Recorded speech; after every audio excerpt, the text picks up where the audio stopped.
So, okay guys, eto another day, another vlog tayo. So, yan guys, Daddy Jepo nyo. Sobrang busy mag-aayos na naman ng ating mga paninda. So, bali yung mga inaayos ko pa lang yan guys, nandun lang sa legendary cabinet natin at inilabas ko lang para ma-display na. At ayan, kung mapapansin nyo guys, diba yung stante natin halos wala ng laman yan. Kasi nga, na-busy rin si Daddy Jepo nyo. Marami tayong nilakad this past few weeks. So, yan, ngayon ko lang talaga malalamnan ulit tong stante natin. Yan yung sinasabi ko sa inyo guys na kapag talagang napamili na natin lahat yung mga kailangan natin dito sa tindahan at na-display natin, sobrang dami nating time para naman makapag-family time tayo at makahanap pa ng ibang racket natin. Yun, tulad ng pagka-car service ko at tricycle service at pagkukulong-kulong. So yun guys, nagiging productive tayo doon sa ganoong paraan. At syempre, masasamahan na rin natin ng vlog natin guys. Yun, nakaka-edit-edit tayo at halos nakakaisip tayo ng mga bagong content. At ayun, dahil nga lifestyle vlog naman tayo, yung mga daily life ko lang naman yung pinapakita ko sa inyo guys. Kaya medyo hindi tayo nahihirapan mag-isip ng mga bagong i-upload at mga gagawin nating vlog guys. Yan, kung nag-uumpisa kayong mag-vlog,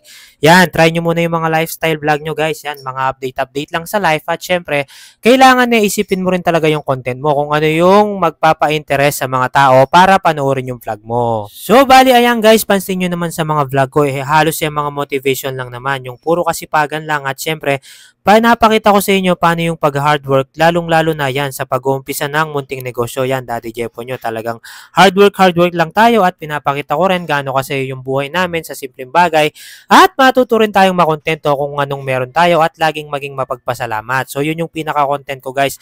Laging good vibes lang para naman mawala yung negativity natin sa buhay. Yan, gusto ko kasi yung may pakita ko sa social media at sa mga vlog ko, puro positive lang. So, yan, para naman maging mapagpatuloy tayo sa ating buhay. At syempre guys, lagi talaga natin dapat kasama si Lord yan para naman gabayan niya tayo sa ating mga ginagawa araw-araw. At syempre, sa pag-iingat na rin natin sa mga sasabihin natin. So yan guys, halos pansin nyo naman, di ba?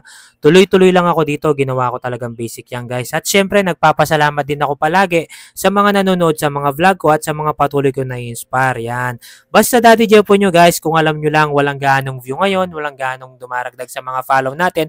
Pero tuloy-tuloy lang tayo. Yan, kung gusto mo talaga mag-vlog, dapat passion mo yan, talagang gusto mo yung ginagawa mo. Hindi yung makakakit ka ng maraming mga manonood sa'yo kasi ganyan lang naman talaga yung pag-vlog. Minsan, maraming nag-view, minsan wala. So, dapat tuloy-tuloy ka lang. Siyempre, pag sumuko tayo, walang mangyayari sa pag-vlog natin o walang mangyayari sa buhay natin kung ano man yung gusto nating marating. Yan yung mga natatalo sa buhay, guys, yung mga sumusuko. So, dapat laging tuloy-tuloy lang at wag na wag tayong susuko sa anumang pagsubok sa ating buhay. So, yan guys, halos patapos na ako dito. Water break lang tayo. Ang saya na naman sa pakiramdam nito. At syempre guys, bye-bye. Finger heart kayo sa akin and God bless you po. Ingat. Thank you.